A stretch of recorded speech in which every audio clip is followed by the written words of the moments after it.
crew. Follow your team from the draft through the playoffs. No layoff. The story, the payoff. It's 24/7 football at your fingertips. Watch, read, or listen. Blitz Analytics bringing it. BLITZALYTICS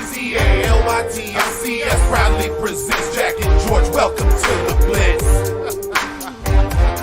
Welcome to the Blitz, y'all.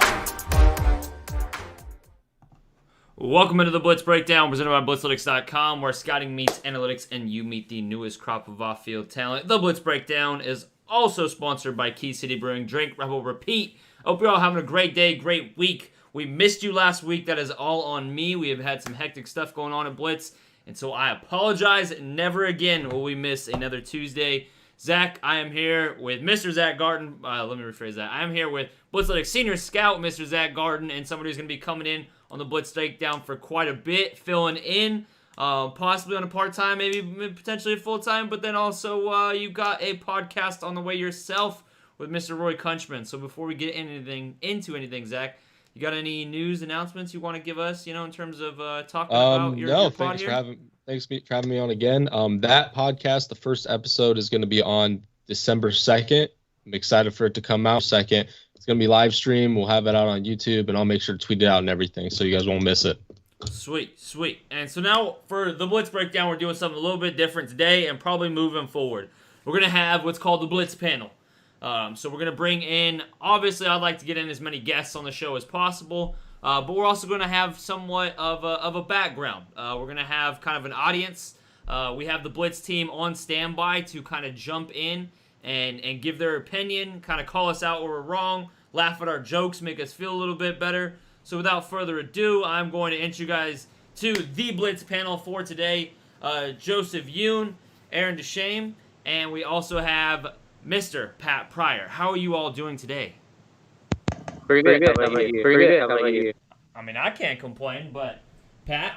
I am good. I take that back. I have a lot to complain about. I'm not going to lie. Aaron, how are you doing today, man? Your first time on the pod. How are you feeling? I'm good. Really excited.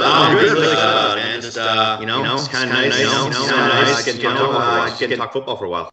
All right, I believe we had an echo throughout all of that. Guys, I apologize. Still working on this audio stuff, but I think I got it fixed. It's what I'm being told right now. All right, so without further ado, we are going to jump on into it. I have quite a few things to talk about. There is plenty to discuss after Week 11 of the NFL, but I feel like I have to take my lumps and bruises, and I deserve it. I said yesterday before the game that the Bucs were the second best team in the NFL, regardless of them losing to New Orleans badly twice, regardless of the bad games that they had against the Chicago Bears and the New York Giants. I thought peak Tampa Bay was the best team, or the second best team in the league. I still think Patrick Mahomes is the default to everything, and no matter what any of these teams do, they are going to be the best team in the league. But for me, I have to eat some crow and admit that the Bucs are not ready. They haven't been ready. They can't play at prime time. We've seen this with Brady's primetime record. It is night and day. The QBR is night and day. Everything is night and day, literally from night and day. Like, the way he plays during the day is amazing, outstanding. Then it is past the old man's bedtime, and he just doesn't come to show up.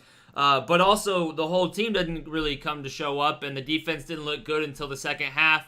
The ground game really wasn't there. The offensive line wasn't playing up to par. I know Donovan Smith got hurt at one point early in the game and came back, but all in all, it was kind of a shameful, embarrassing loss as a Bucs fan, to be quite honest, because the team just didn't show up.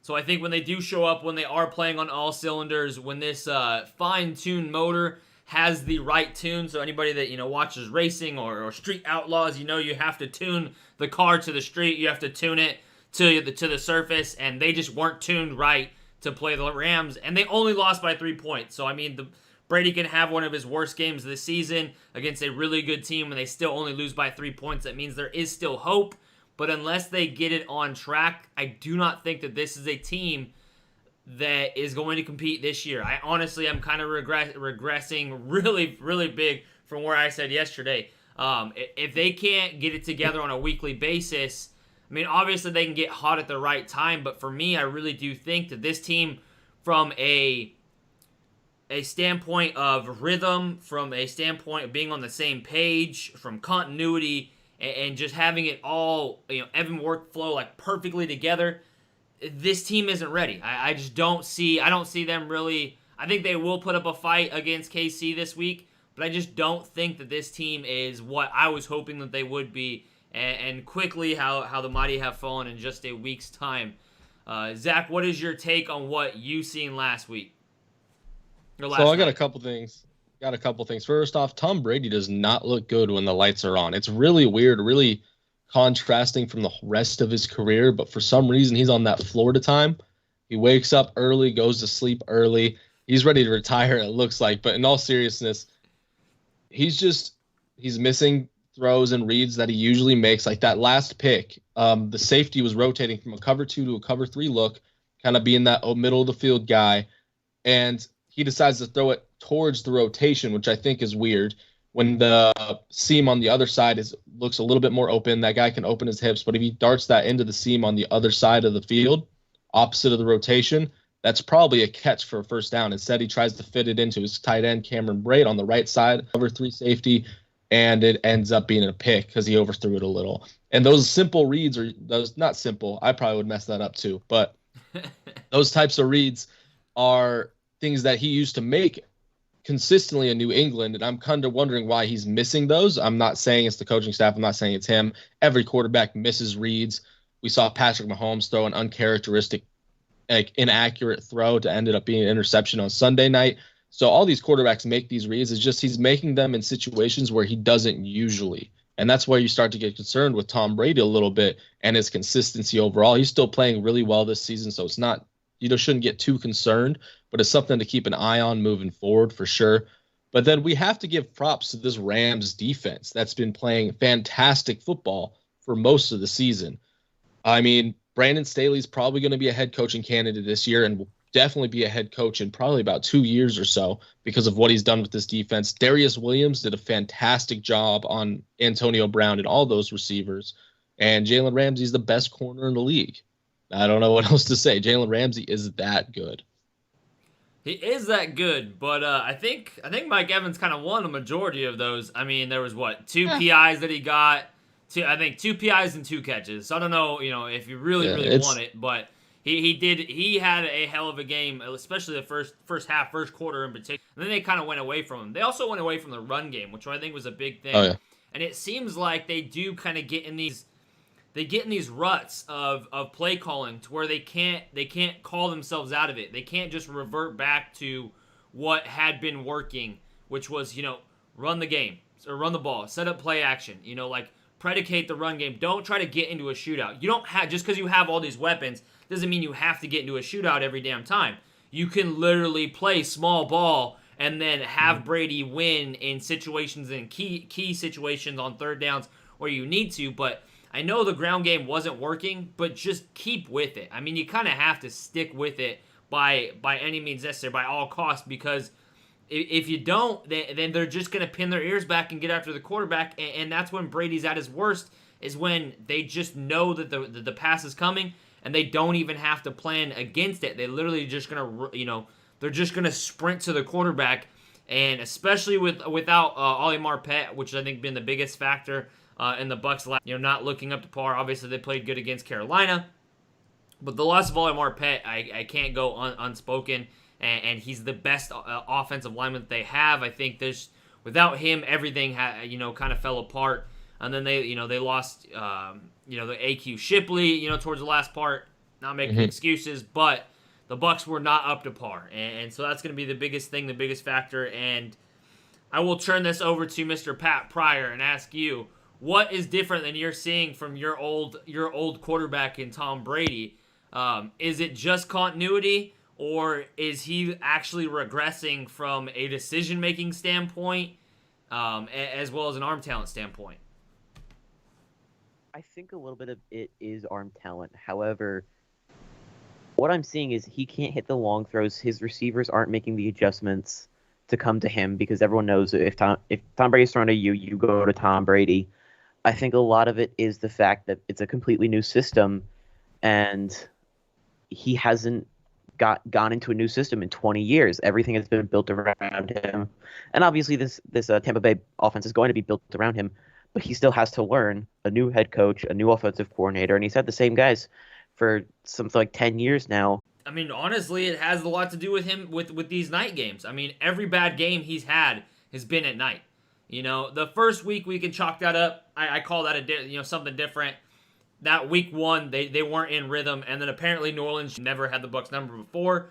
And I do think that the Bucs are playing the best of every team. I think they are honestly getting the Super Bowl champion treatment in terms of this is the team we have to go shine against. This is the team that we have to play against as hard as possible because this is like almost, you don't want to call it, but it's a dream team-like scenario where, you have Tom Brady, you have all these stars, everybody, they're getting nothing but love from the media, and everybody, it's pissing off all these other teams, and so the Bucs are getting, A, and they're not ready for it every week. The Bucs surely weren't on their A game last night, and I think if a good team like the Bucs is not on their A game, it's going to be hard for them to beat any team that isn't bad and doesn't have a below 500 record.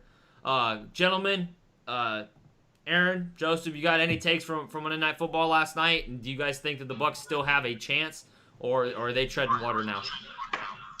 I mean, I think they have a chance still, but I mean, similar to what Pat was just saying, it's just so much inconsistency.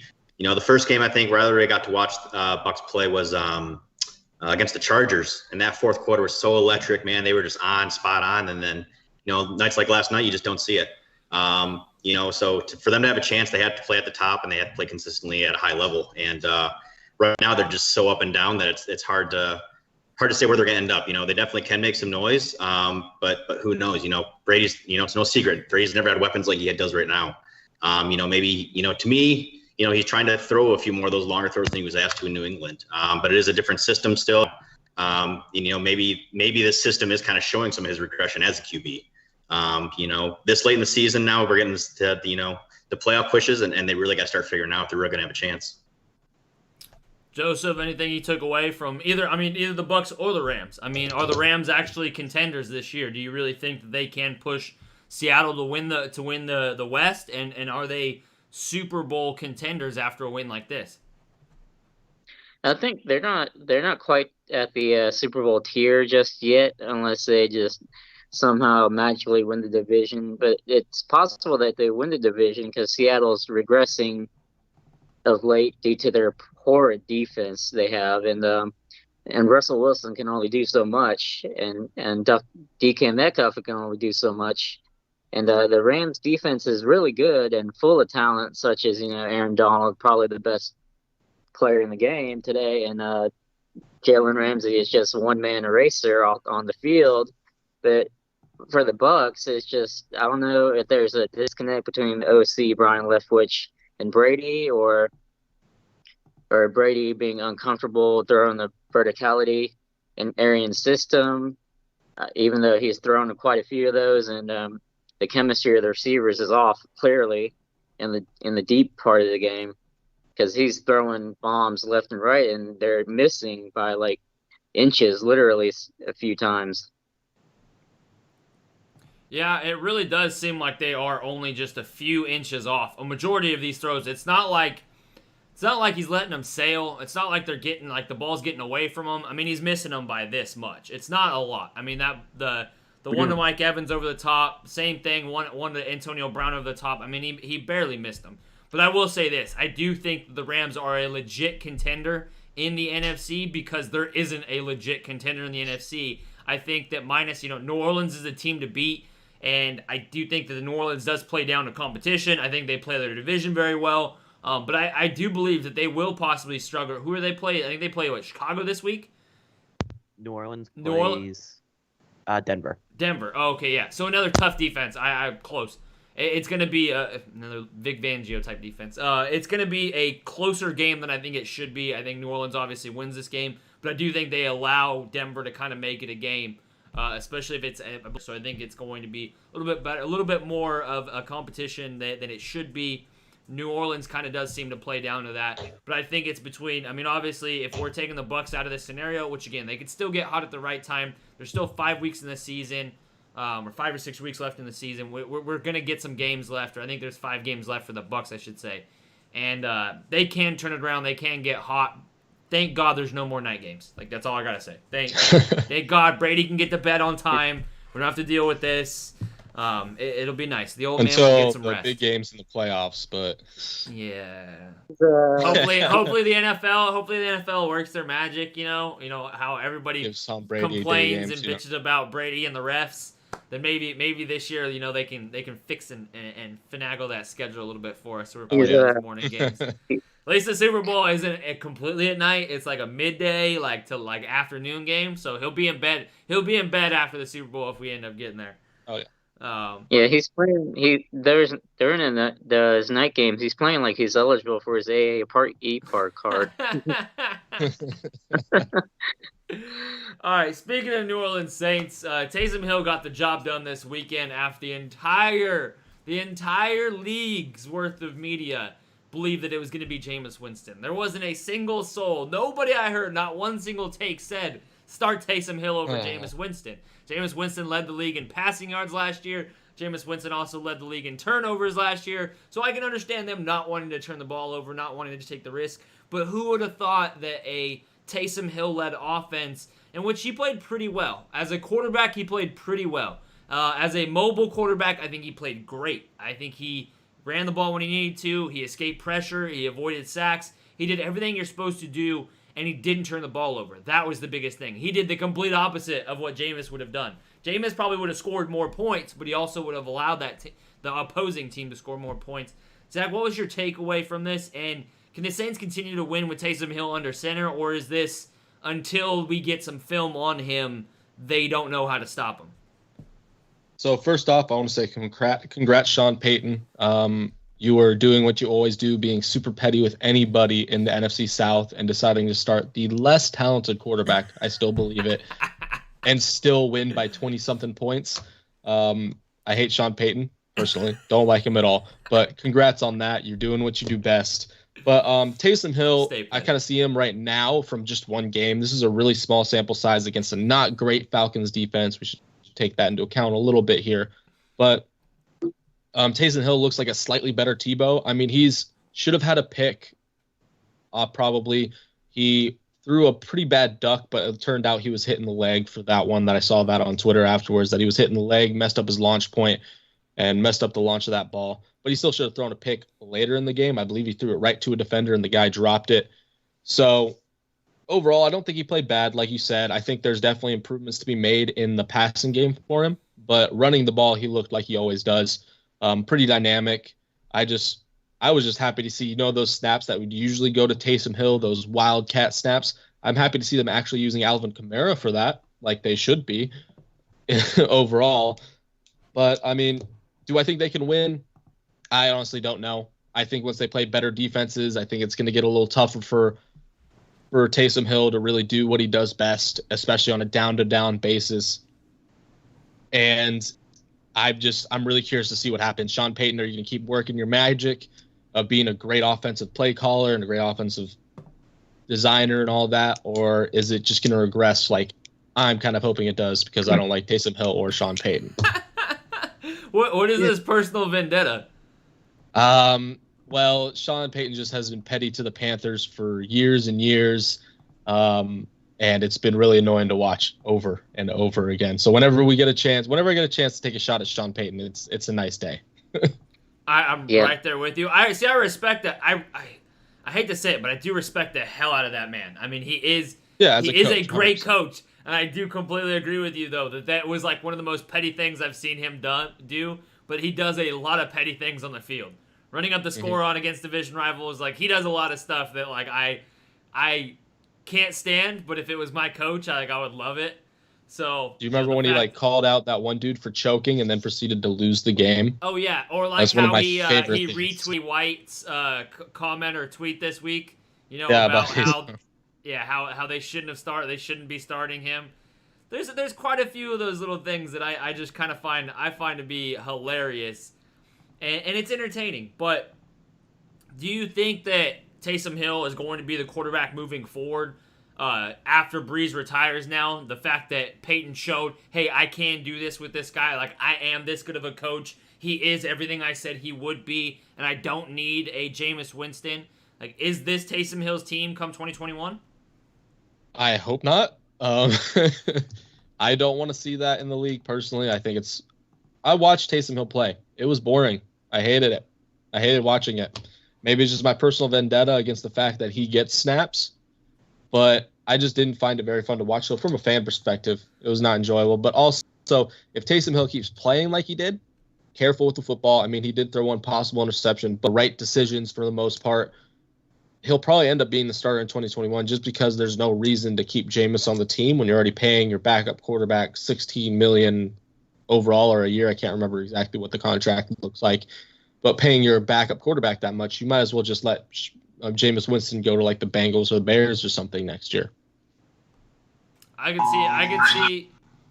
definitely see Jameis as either a Chicago Bear or a, I don't know what that background is. Somebody has like a fire alarm going off. Sounds like it. I could see him either being a Chicago Bear or a Denver Bronco by next year. But I'm going to turn it over to the panel. Panel, is Taysom Hill the starting quarterback in 2021? Yes.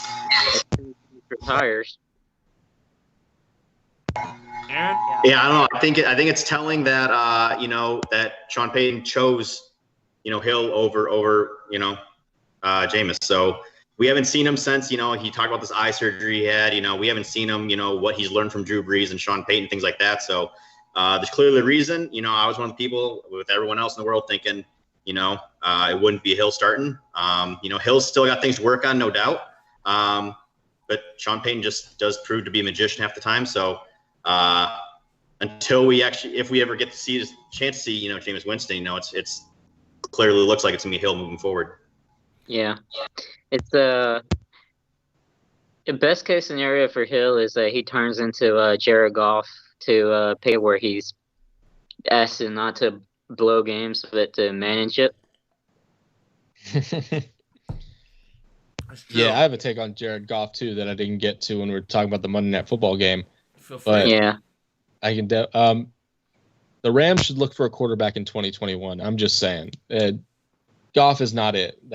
He almost cost them that game with the 2 interceptions in the half. And I think what you said about him and about Taysom Hill becoming that Goff type player, I can definitely see Sean Payton doing that just to show everybody like, hey, it's not Drew Brees doing this, it's me, because that's the type of guy I see Sean Payton as. So I wouldn't be surprised if that continues into 2021. Peyton is the NFL version of Urban Meyer and pettiness. Yeah. I can definitely see that. I would have to agree, and I do think any head coach should not like have that. Shouldn't be a negative thing that they want to show that they can win with other quarterbacks. Like, that's not a negative thing. I think that is a positive thing, but you could also do it in a very petty way, as we have seen Bill Belichick try to do. No offense, Pat. But all right. Moving on down the list, we have plenty of other things to talk about, including Tua Tagovailoa being benched in the fourth quarter. Now, I rewatched the game. Miami's offense was completely stagnant. I mean, it wasn't moving the ball at all. And to be honest, it really hasn't moved the ball efficiently since Tua's got there. It hasn't been some electrifying offense. It hasn't been Justin Herbert throwing the ball. It hasn't been, lights out football. It has been very, very conservative approach. It's been very, very conservative play calling. Obviously, Fitz he knows, the full extent of the playbook as compared to Tua, who is still learning the playbook, who's still probably very uncomfortable with the play, doesn't know how to go through his progressions like he would at Alabama. I think Jack went silent there for a bit.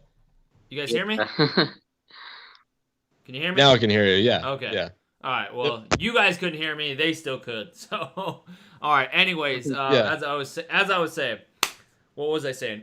Conservative offense with Tua Tagovailoa and the Miami Dolphins.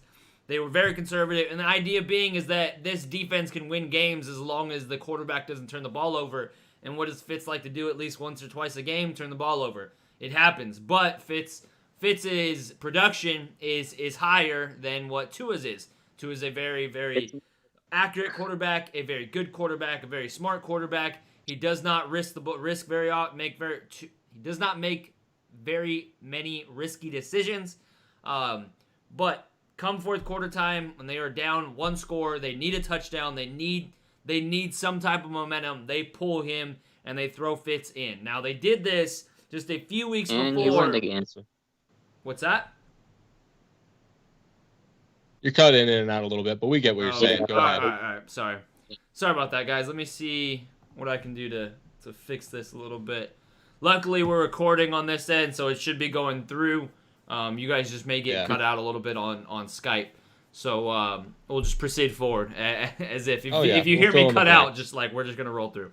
All right. Anyways, so Zach, what was your take on them pulling Tua like that after they just got done pulling Fitz, kind of in a kind of a messed up way just a few weeks back? My take on this really is I don't think they should have pulled Tua there. If you're going to commit to Tua, you got to commit full-heartedly through the ups and downs. He's a rookie quarterback. He needs to take these bumps to really kind of learn how to play in those situations and take advantage of that kind of struggling offense. I mean, that's where, as a quarterback, you got to be like, all right, I'm going to try to elevate here. And maybe that involves him taking more risks. So what if he throws a pick? He's a rookie quarterback.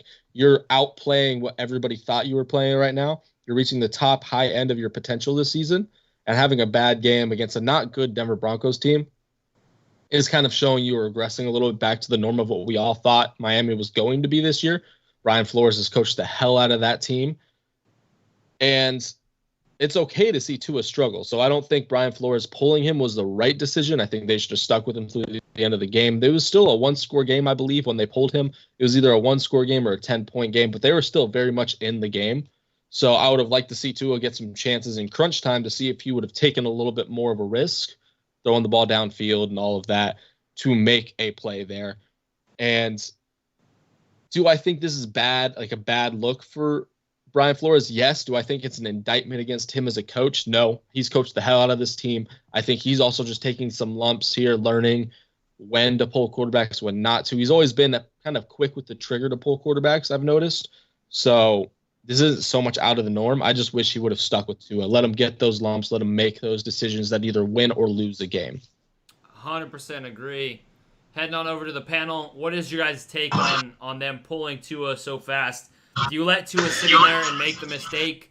Do you open up the offense to him? Do you tell him, all right, you're going to need to hit this guy here. We're going to have one or two plays. This is what it's going to take to get us down the field. What do you guys do if you're the head coach, if you're Brian Flores? And again, it's kind of hard to criticize Brian Flores for this because every time we've criticized this man, he's proven anybody and everybody wrong and proven he is one of the best coaches in the NFL already. So do you guys pull Tua, and was it the right call? See, it's interesting because I look at it the other way. I look at it that he pulled him because he wasn't taking enough risks. And that's what he was kind of looking for. We don't know the conversations that he has with Tua.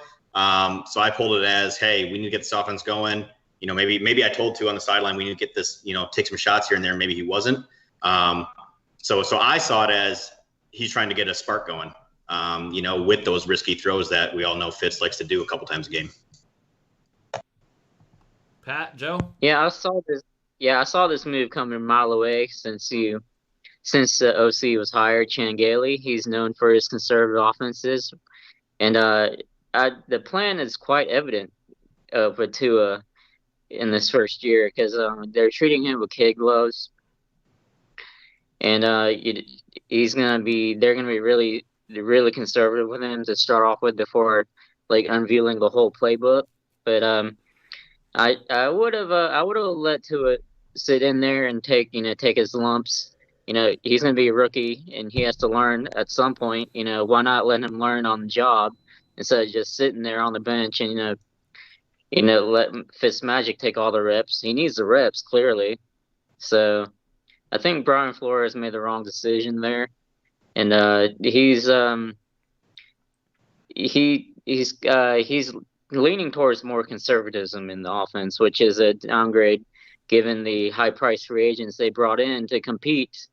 And I understand he's under pressure to compete for the playoffs, given the I think this is a wrong year for him to compete. This is a really wrong situation for him this year because the Patriots are down in division, the Jets are down in division, so he's really ideally he's really competing for the division, which is wrong, but in the timeline, so to speak. So he needs to let Tua roll. Pat, as somebody who follows the AFC East closely, what is your take on Miami Dolphins not only pulling Fitz a few weeks back and starting Tua, but then pulling Tua and replacing him with Fitz late in the fourth quarter? I was pretty vocal on social media about them taking out Fitz, and I thought it was a bad decision at the time to take him out because you've got a chance at the division, and you're taking out the guy who knows the division. He's played with every team except for the Patriots, and he's proven that he can win at times. And then I saw Tua. Tua has done very well to start out with, so I do believe that taking him out was actually the wrong decision. You have two options at that point. You're still in the game. You take out the guy who is known for throwing or you take out the guy who hasn't thrown an interception, and your young quarterback who you can go ahead and you can start him off, I think, undefeated in his career or one loss, and you can continue to have a nice win to keep the division hopes alive, or you throw in your journeyman who you just replaced with this guy and basically say, hey, we don't really care if we win, and send a big message to the rest of the league that you may not be serious about winning this year. Because the division was still very much alive, but now due to the fact that they took Tua out and didn't give them a chance to win, the Bills have a very good lead on the division that they could have recovered if they had simply kept in their young guy who they want to prove the entire league can play. And I think Brian Flores really just messed up that situation. See, I'm going to say Brian Flores has earned the right to do exactly, whatever he wants. And if you've got a pitcher in and he's throwing and he's cold and it's not working, you find another pitcher. You have to try, throw the kitchen sink at it. If you're going to lose, you're going to lose. Like, us criticizing Brian Flores means absolutely nothing to Brian Flores. Wins matter to Brian Flores. So I get it. I am still under the assumption. I know that the Miami Dolphins have looked really good, and they even started. I haven't finished this or fixed this yet, so don't judge, ladies and gentlemen. But I had, them at number 7 moving up this last week. They looked really good. This conservative offense complemented that defense so well. But if you're gonna make the move, you gotta stick with it. So I think you get on Tua's ass early and tell him to start making those throws downfield. You need to show him the throws that he's missing. Yeah, it definitely sends the wrong message to the team. It really does. Yeah. Go for it. Yeah, no, so with that, I agree with you saying our criticism of him doesn't really affect him, and that's completely true. I just think we need to look at it through the eyes of, let's say you're the young quarterback, and while Tua's, of course, the ultimate pro, he's going to go out and say whatever needs to be said to the media and stuff. You got to think that affects his confidence a little when hey, I know I didn't have a great game, but you don't need to pull me when I think we still have a chance to win. And it's kind of just a communication thing. He's still the starter moving forward. They've said that a couple of times this week already, which I think is the right move to keep him starting. I just think you need to let him take those lumps at the end of the game. And I think that Brian Flores is also taking those lumps. He's only a second-year head coach, I believe. So it's not like he's been a head coach for super long, and dealing with this new franchise quarterback thing, a guy that's playing at NFL speeds because it is only his 3rd or 4th week starting, and getting used to that is of the utmost importance right now, if not more important than wins and losses right now for him, because Brian Flores should have a longer leash than some second-year head coaches because of what he's managed to do with this roster, especially last year and coming into this year. But honestly, it's almost as important as wins and losses to get your new young franchise quarterback comfortable in the NFL, especially in situations when he's down late and needs to pick up the offense and start being a little more aggressive to get back in the game. So, in my take, you keep Tua in, You take the lumps, you take the losses if you get them, but you need to stick with your young quarterback. I agree. Yeah, he hasn't. What's the worst thing that He hasn't- happens? He throws a pick like Fitz would have earlier in the game anyways. I mean, you have to just sit him down, show him on the freaking tablet the routes he's missing, where he needs to hit, where they're going to be open, and tell him this is a one-read play. I need you to freaking sling it, and I need you to thread the needle right here on this play for a gain of 30. We need to start moving the ball. This is how we're going to do it. Definitely. He needs just – and another way they could have manufactured touches and like big plays is trick plays. That's one way. The Patriots love to do it that. When their offense stagnates a bit, he loves to run trick plays and stuff. I think he might still be talking. I have no idea right at this point. Me? He hasn't. No, he has you're cash in his bank to during the process on your rebuild automatically off the bat, like some other teams. He has enough cash in the bank built up, given his first year of success, to just let things fly. You know, he's not like, this is a 76ers type of rebuild. It's gonna be maybe 3-4 years down the road before they're really successful, I think. With the way that defense is looking, I don't think they're that far off from being a legit contender, especially in that division. I mean, Buffalo's hot right now, but we've seen Josh Allen go from fire to ice really quick in a matter of weeks, and then go on a cold streak.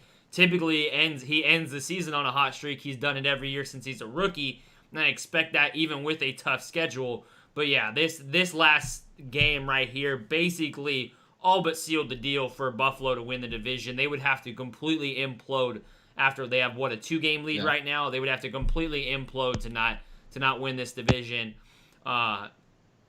We all know New England ain't gonna make it. It looked good, there's a little sliver of hope. There may still be a sliver of hope. I'm sorry, Pat, but it ain't gonna happen. Before we finish out this show and head on into the next segment, I am going to turn it on over to our man Rob. His commercial he produced for the Blitzlytics Prospect Encyclopedia, which you can get on blitzlytics.com for Barnes & Noble, Amazon, and Target, as well as anywhere else where you can buy a book online. So without further ado, check out our commercial. We'll be right back after a short commercial break.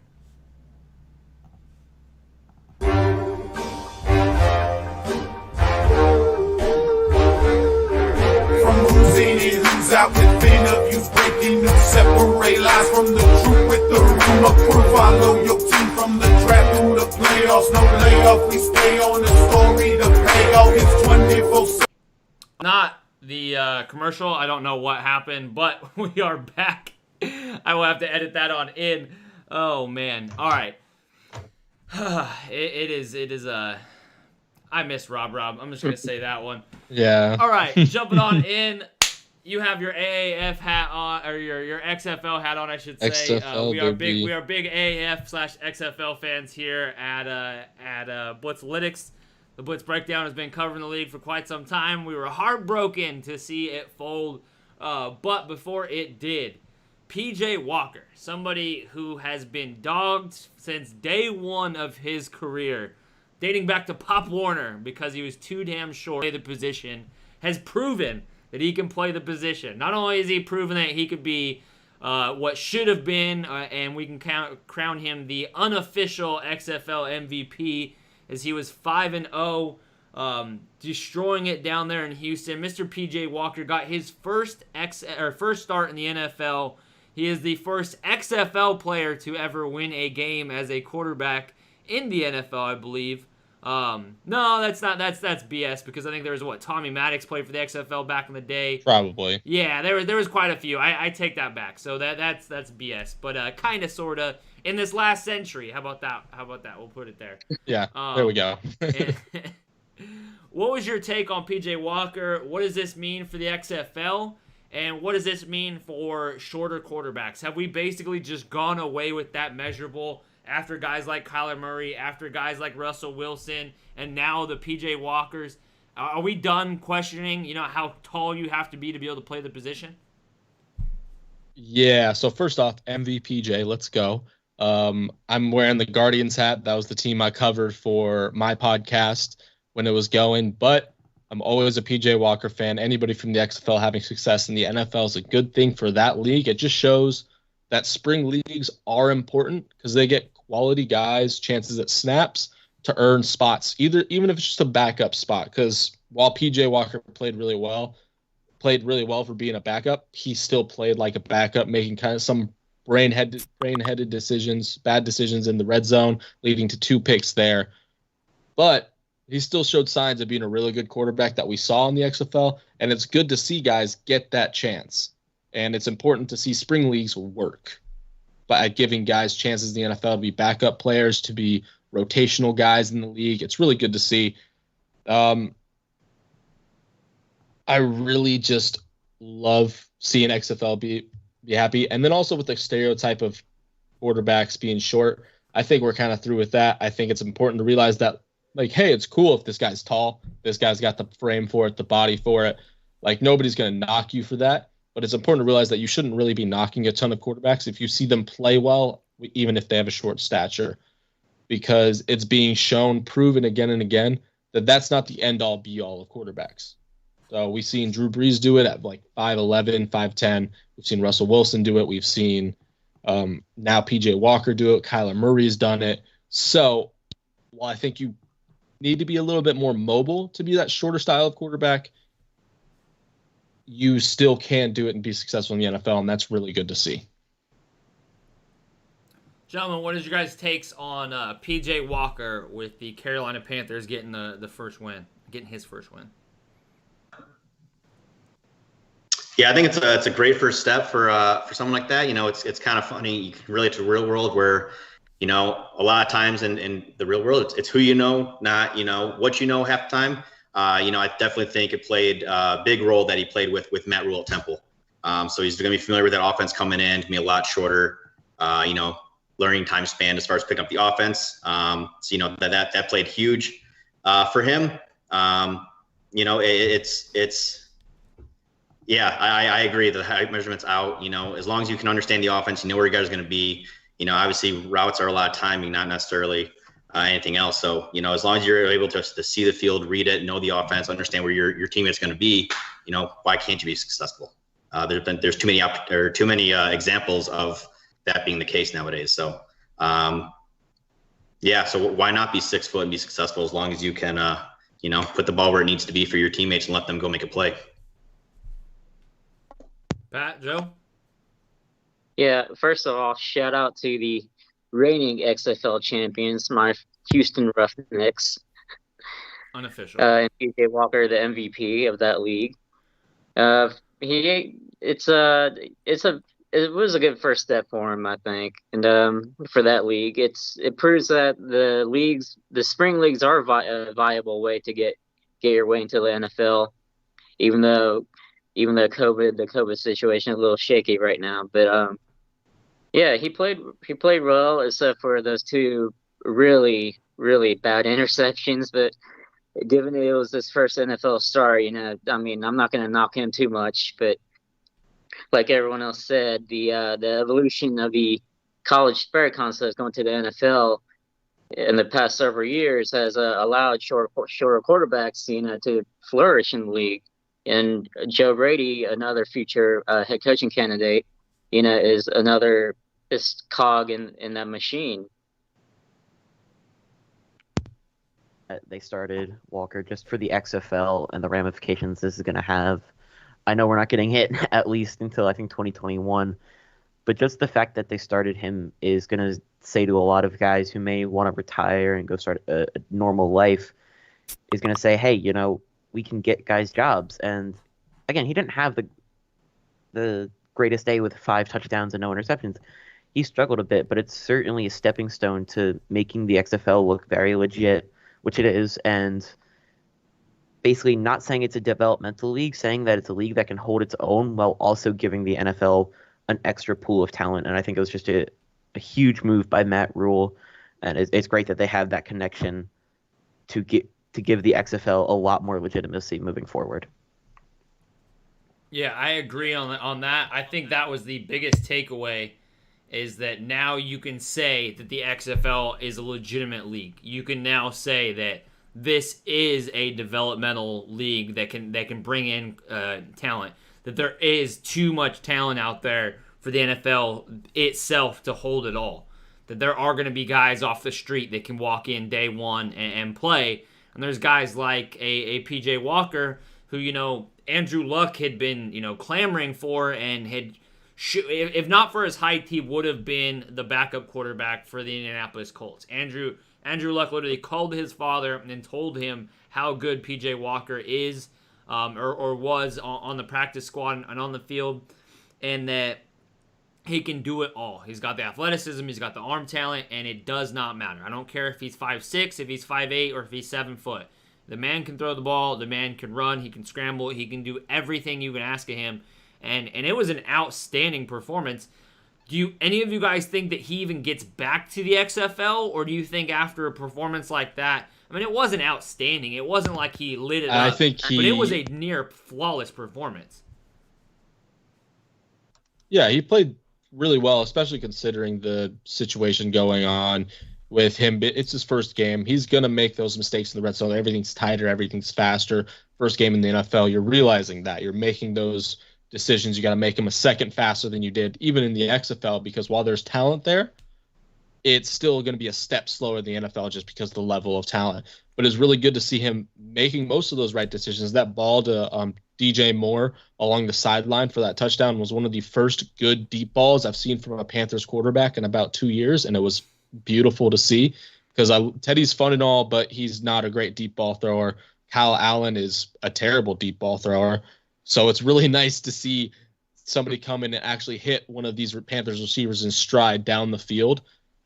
And then just overall, it's really, I don't think he ends up in the XFL because teams are going to be like, hey, this guy can step in and win a football game. He can move the ball down the field, step in, make plays, and win games. I mean, he's 6-0 as a starter in professional leagues right now. Never lost a game. I don't expect that to continue to end anytime soon.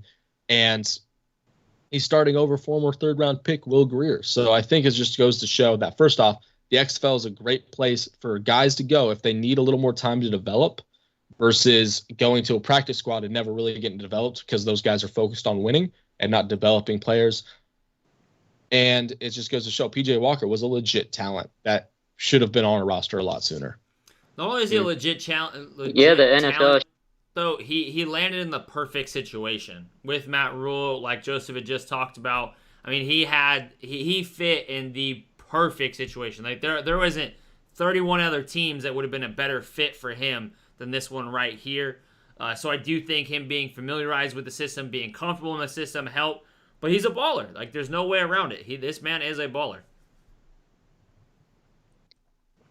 Yeah, the NFL should come to an agreement of some sort with the XFL where they can work out a deal where, hey, this is like kind of sort of like NFL Europa did back in the day, where, hey, this guy needs more reps and he's not going to get it, given we have 3 other guys at his position and practice is limited anyway by the CBA. So why not have another league that he can go to get his reps to develop properly?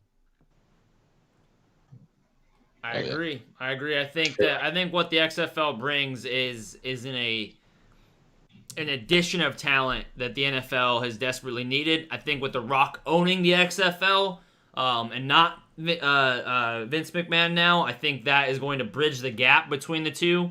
And I think that, who doesn't want to work with The Rock? Like, who doesn't want to be a part of that?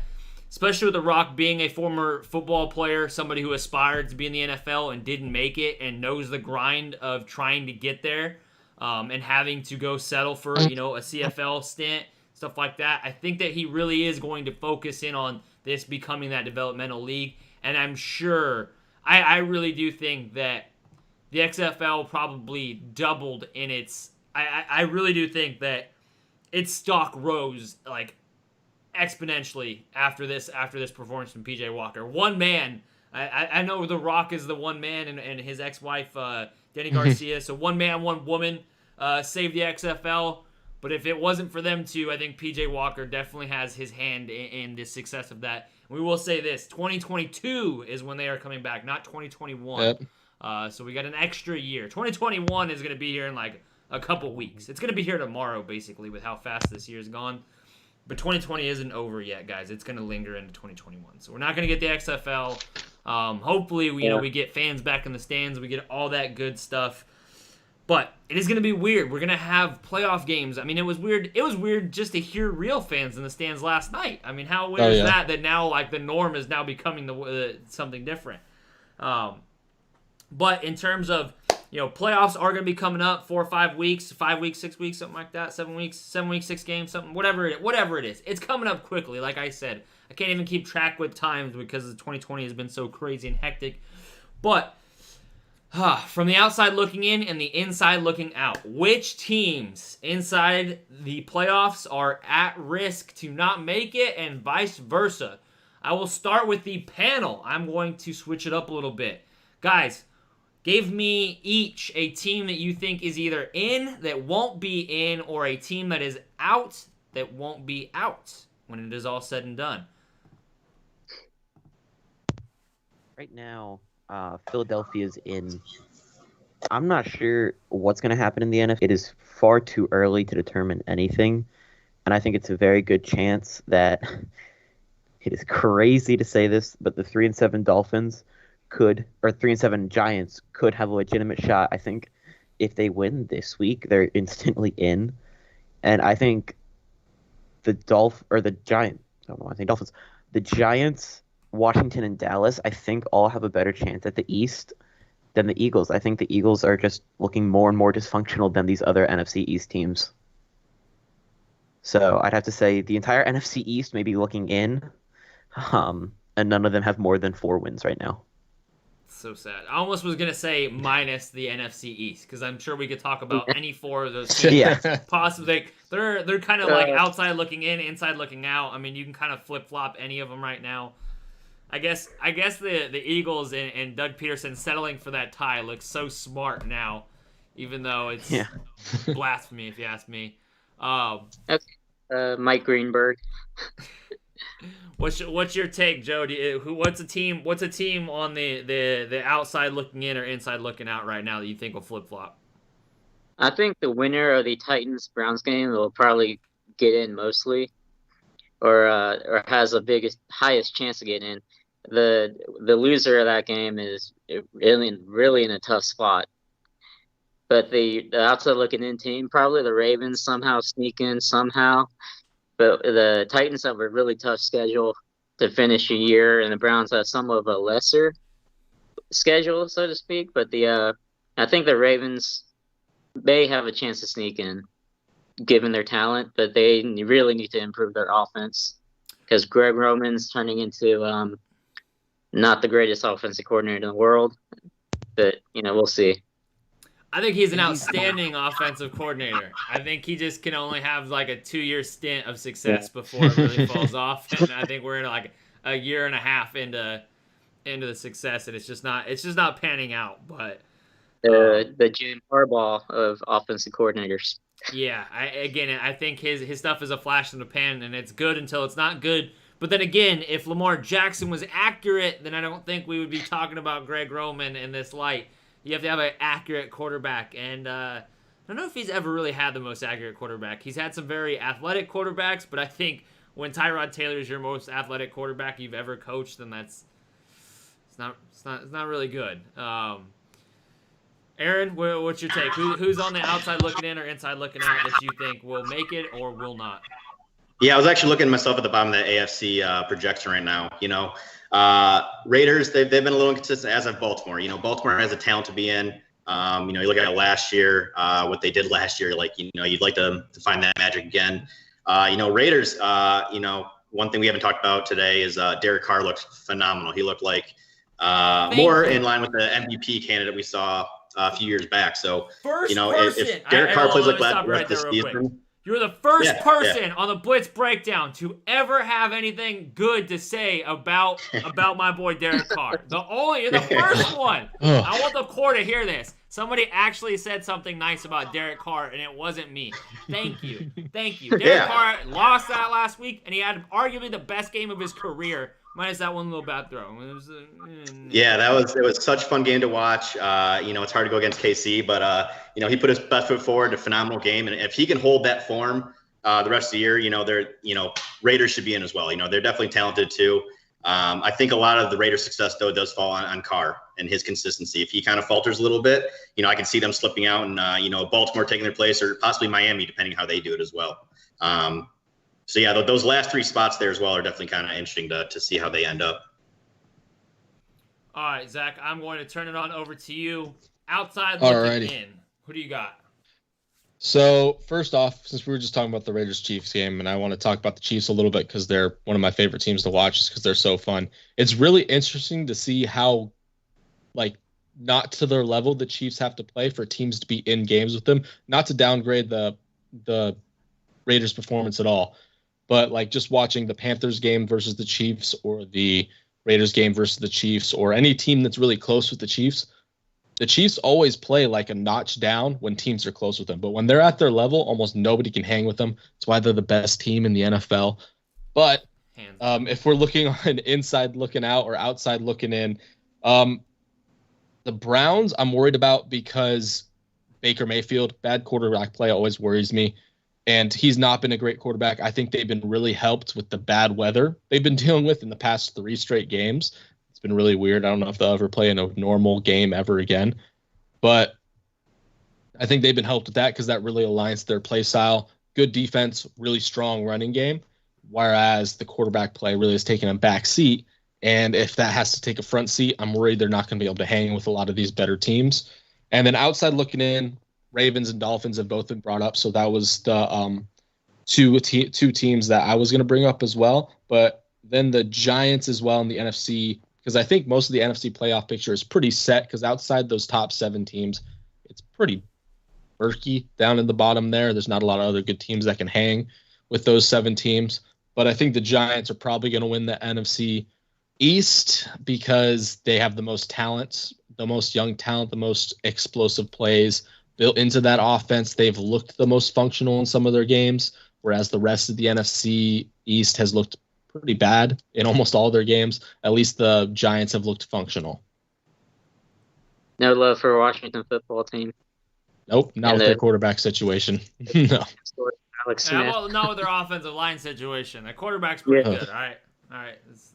I'm just worried. I just get worried every time Alex Smith steps on the field. He's going to snap his leg again. I am terrified every time. I'm right there with you. I do kind of cringe a little bit. I will say there is a slight chance, outside looking in, there is a slight chance that the Minnesota Vikings, they're down 2 games right now. The 7th spot is the Arizona Cardinals. Although I don't see them losing that many games, and I don't see that, Vikings winning out, there is a slim possibility. Cardinals have played down to competition a few times. They lost to the Dolphins. They've lost to kind of a few lesser teams. At least at the time, the Dolphins were kind of a lesser team. I know we look at them a little different now. At the time when they played them and they lost to Cardinals, we were kind of thinking that they were still kind of a halfway team and not completely up to par just yet. Their schedule, they've got the Vikings schedule. They play Panthers, Jaguars, then the Bucks, then the Bears and Saints and Lions. If they can beat even the Bucks or the Saints, who knows? And that offense, that team against the Saints has been their kryptonite. So who knows? And if they lose, and if the Cardinals lose, I can both definitely games, see them as a team looking in. I just worry that once again, Kirk Cousins played pretty well in the last game against the Cowboys, but I worry about Kirk Cousins. And that defense is very inexperienced, especially at corner. I agree. And hurt. They've come into their own. They've come into their own defensively over the last couple of weeks. But the loss to the Dallas Cowboys was a huge. If they won this last week and we're sitting at 5-5, I would honestly think that they had a legitimate chance. I think it is very, very slim now. But we've seen worse things happen, and I don't think that we can say that the playoffs in the NFC are 100% locked up. I think they're 90% locked up. The top 7 teams, Saints, Seahawks, Packers, NFC East, whoever wins that one, and then Bears, Rams, Cardinals. So minus that 4th spot with the NFC East, which I don't even think they should be allowed to be in the playoffs, but that's just a different thing. And then when you look at who's sitting there for the AFC, and you've got the Vegas Raiders sitting at that 7th seed. You got the Browns, you got the Titans. I do 100% agree. I do think it's going to come down to, I think the Raiders are going to get in. I think the Browns are going to have a tough schedule. It's going to depend on who, Indianapolis Colts or the Tennessee Titans. Whichever one of those teams wins and which one of those teams loses, I think it's going to send one upward trajectory and one in a downward trajectory. I don't think that the Baltimore Ravens have it. I think that they might actually miss the playoffs this year. They do have to play Pittsburgh again. They do have to play Cleveland again. So that's going to be a huge one. If they can win those games, then they're definitely in. But they're going to have to beat both Cleveland, which they smacked in week 1, and then Steelers, who they almost beat, could have beat, should have beat. But at the end of the day, the Steelers are undefeated. And so I don't know if the Steelers are even going to lose a game this year just because of how easy their schedule is and has been. They got to play Cleveland, they got to play Baltimore, and they got to play Buffalo. And then after, the outside of those 3 games, it's basically a cakewalk. If they can win those 3 games, I really do think they're a contender. And I do think that they are, I will say, Ashton's 100% correct that the battle between KC and Pittsburgh will be the true Super Bowl this season. But the default, the outlier, the end-all be-all is Patrick Mahomes, and ain't nobody beating Patrick Mahomes this year. I'm sorry. I just don't see it happening. So here's the question. When do the Steelers start resting players? Weeks. That's the thing, though, is KC's only a game behind them. So you have to keep that 1-game advantage. I don't know what the tiebreaker would be, but I know I would almost guarantee it because if you look who's played they played the NFC East, and the other team, Kansas City, has not played the NFC East. So their strength of schedule is going to be a hell of a lot stronger. I know, I think the Raiders have the 2nd hardest strength of schedule, or the number 1. Yeah, Raiders have the number 1 hardest strength of schedule up until this point. And I know it gets a lot easier from here. But they literally have played, all of the top teams, on that list right there. Oh, yeah. And literally, they've played KC, they played New Orleans, they played Tampa Bay, they played Buffalo. They've got a lot of teams on there. So, and I think KC can say the same thing because they're in the same division. So if they lose 1 game, that's all it takes. Have to play them all throughout week 17. Yeah.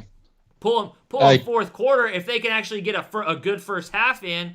Pull them in the fourth quarter when you have a lead, but you can't pull them now if you ain't gonna have that first round bye. First round bye now means everything.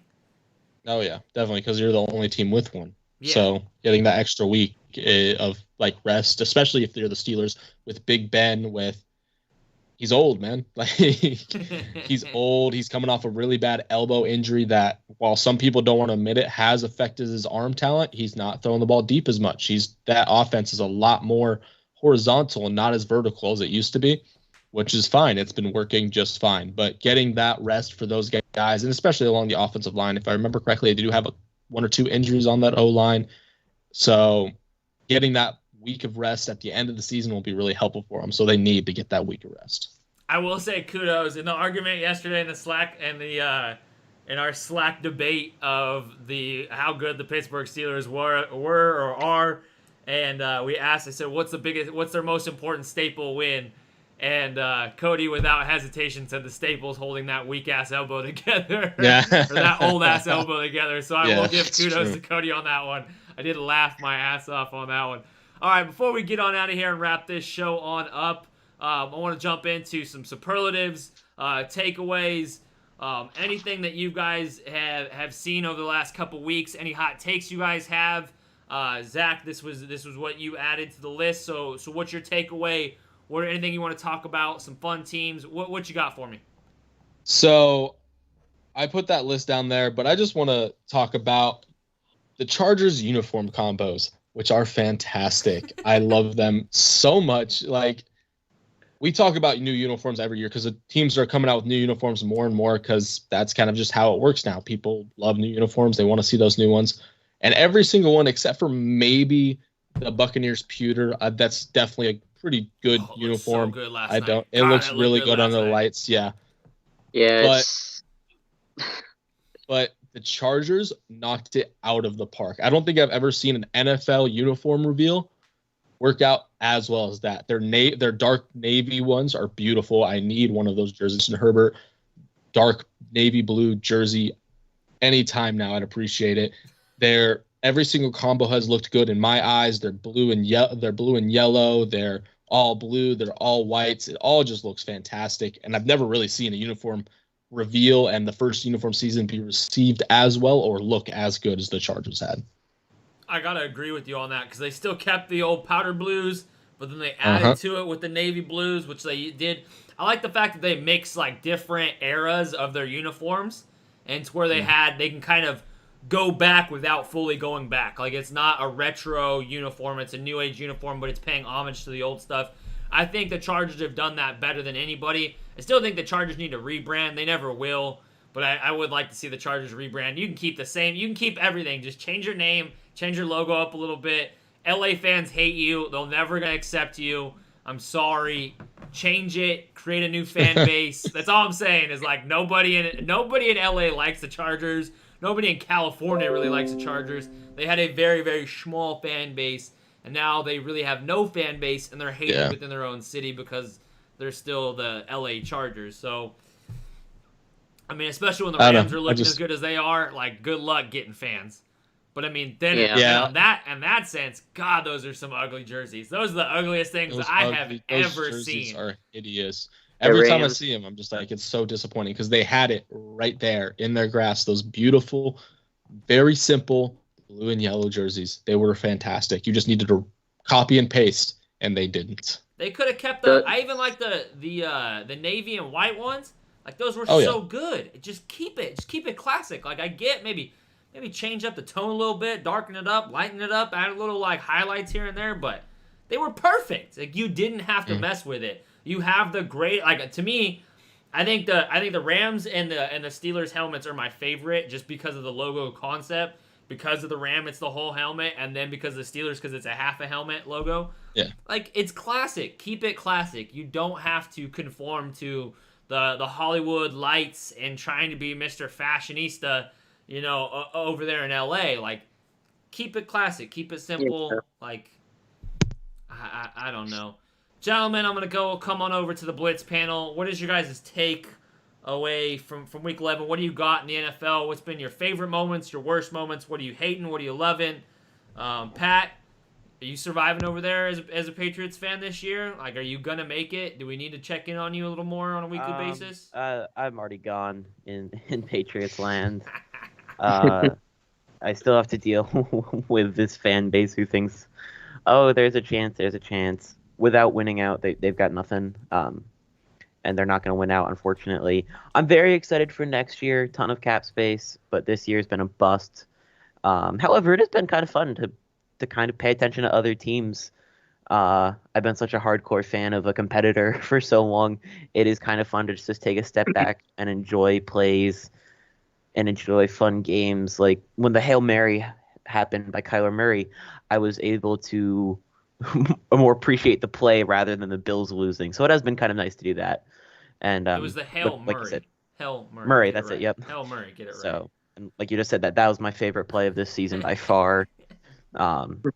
So it's nice to take a step back and respect the game a little bit more. I don't know if I enjoy that answer, if I kind of hate it for the fact that you're enjoying a season off of being excellent. Like I'm not sure how mad that makes me.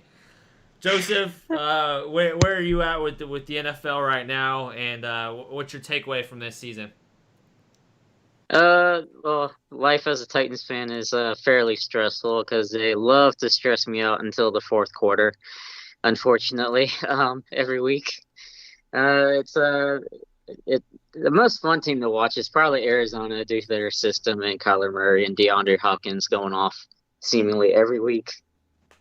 But I had some really hot uniform takes, but the best uniforms are clearly, the Buccaneers, especially the pewter. Now, I don't like the all pewter per se, but I like the pewter and the white and. Yeah, but the worst uniforms are clearly the Rams, the whatever the that white they call it, the skull white or the sandy white they have. Bone Those are white. bone white. That's a neck and neck with the Falcons gradient one uniforms. Oh god. Those are the worst. Love the helmet though. That flat black helmet. Yep. That looked Oh, good. the flat black's that nice. does That's look about good. it. They almost got The it right. They just messed up everything but the helmet. Yeah, the helmets are fire. It's just the uniforms are not the greatest. The most frustrating I'd probably say is probably the Bills because of Josh Allen. There's so much potential there for that team to unlock, even though they're gonna probably win the division easily and probably get blown out in the second round by the Chiefs or the Steelers if they meet. But it's been a fairly fun season to watch overall, given the COVID circumstances that we've had. Aaron, what's your takeaway? What do you got? You got anything for us? Yeah, sure. So, my fandom's been probably the most consistent thing of 2020. Been a Washington fan since I was born early 90s, and they haven't been good since then. And living in Michigan, Detroit's been rebuilding since, the 50s probably. So that still stands true. So that's the most notable thing I got from me. But, as far as everything else goes, overall, it's been fairly successful for the NFL, I'd say. One team I've just enjoyed watching has been Tennessee, actually, myself. There's so much talk nowadays about the quarterbacks and things like that. And that's one of the few teams I feel like that's out there where, they're should be a contending team, should be in the playoffs. And they're one of the teams that have, obviously King Henry's doing what he does. Just bouldering over people week after week. And then, with Brown and then Corey Davis finally looking consistently like the player they hoped to get a few years ago. They're one of the teams that are the supporting cast is really upholding, one of the, obviously Tannehill's talented enough, but he's definitely not an elite quarterback in my opinion. So one of the teams where all that's kind of coming together, they got a good enough defense where they're winning some games. So I've enjoyed kind of watching them week after week, and the supporting cast really kind of pulling that team to the finish line. Just don't ask Arthur Smith to call screens because those are the worst. Yeah. Yeah. I will say this though. I do think the Titans may not be Super Bowl ready just yet. I don't know if they can make that run. I do think that they match up very well against a lot of the teams. I think they beat a majority of the teams, not named. They almost beat the Steelers. They took them down to that last minute. I think a field goal away from sending it to OT. I think that the Titans, when I look around the landscape of the NFL, I do think that the Titans actually have one of the best structured rosters alongside with the Colts. I think the Colts have a very good roster and they have a ton of cap space.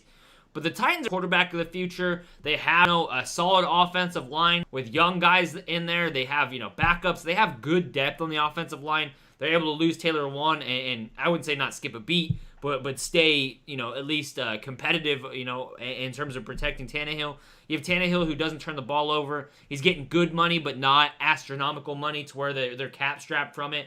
You've got wide receivers on rookie contracts still. You have tight ends on rookie contracts still. You have a defense that is stellar, that is built like they're predicated on the front seven, and then having playmakers in the back end. And they're not even, Justin Simmons on a rookie deal. So, your best players on this game, minus, Derrick Henry, are on rookie deals. So, you have a lot to build around. Even if you do pay, you are paying Derrick Henry, big money, and you're paying others play. The money isn't being over, or the cap isn't being overwhelmed by a bunch of major, huge contracts. So, I think Vrabel's done very well at this. I think this team's done very well. Robinson is really built a solid team, and I think they're going to be very good for years to come. And I think in the next 3 to 5 years, I think in the next 3 years, I think this team's going to peak and really can be a potential Super Bowl caliber team if they can get some pieces on the defense side of the ball that can finish, slowing down Kansas City and stop them when they need to, and then not allow Patrick Mahomes. So if they can build the team specifically not to just beat their division, but to then beat KC and add a few more pieces. And I don't even know if they need to add a few more pieces offensively. I think if they continue to build the defense side of the ball, this could be a team that is going to be extremely hard to beat in the next couple of years. It just ain't going to be this year. Yeah, it's just the joke is that the team should take off first and second down and get to third down because they're the worst third down defense in the league. It is. I mean, it really is something to marvel. I think Vrabel is really going to be that one coach that comes from the Bill Belichick tree that actually turns out. But he didn't coach with him. He didn't never coach for or coach with him. So I think that's going to be the difference. He played for him. He didn't coach with him. So maybe he is the one coach that will break that cycle. I mean, I know Romeo Crennel's doing okay for himself right now, but realistically, like they have yet to have a Bill Belichick coaching pedigree pan out elsewhere. I think Vrabel might be the After all that first praise one. for Flores? Flores is still early. Like obviously Flores is a great coach, but it hasn't panned out for him just yet. I mean, he's still only in year 2, so that's what I mean. So we got to give it some time. But yes, I would put my money on Flores being the other one to come out of there. Plus, Vrabel memorize the NFL word book inside out like Belichick does. So. Yeah. Dude, some of the things that he's done it's insane. It really is. Like his knowledge of the game and his knowledge of the rule book and how he has cheated to win or bent the rules, towed that line. I love it. You ain't cheating, you ain't trying, and especially if you're coming from Bill Belichick's team, you're probably cheating. No offense, Pat. No offense. But, all right, that's going to wrap up the Blitz Breakdown. Our very first Blitz panel episode. Again, a little rocky, a little bit of issue, technical difficulties. Somebody changed the book trailer on me. It might have been me. I don't know. But we are going to wrap up on that.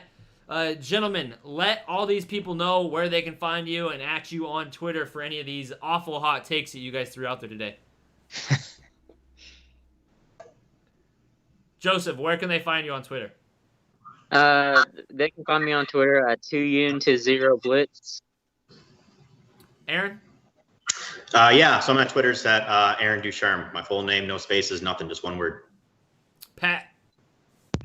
I am at Pryor Graphics. Straightforward. Right, nice. We're gonna have to work on your vocal volume because you little quiet over there. You speak so soft.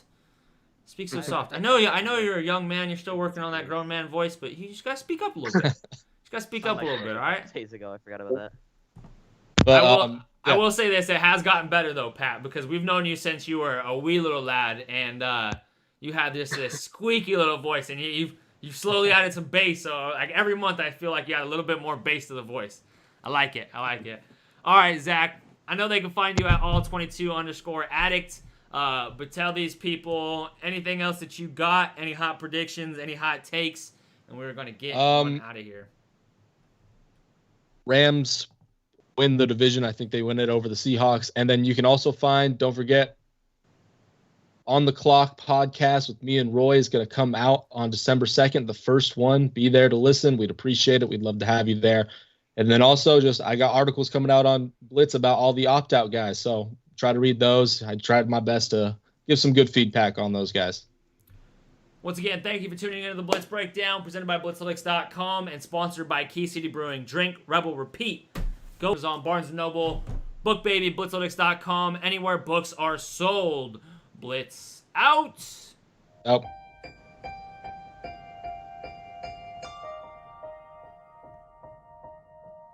For over 100 years, the story has been written, ever-changing and growing with each new chapter. The soul remains, though the characters change. Bigger, faster, stronger, smarter. Ready or not, here I come. You can't hide. So too grows our fandom.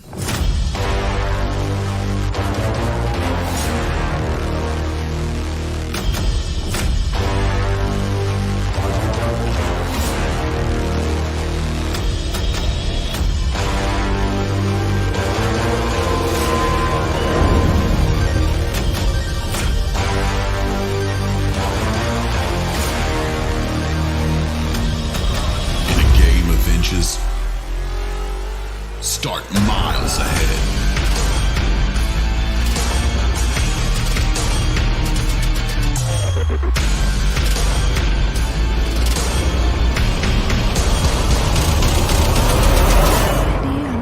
2020 Prospect Encyclopedia.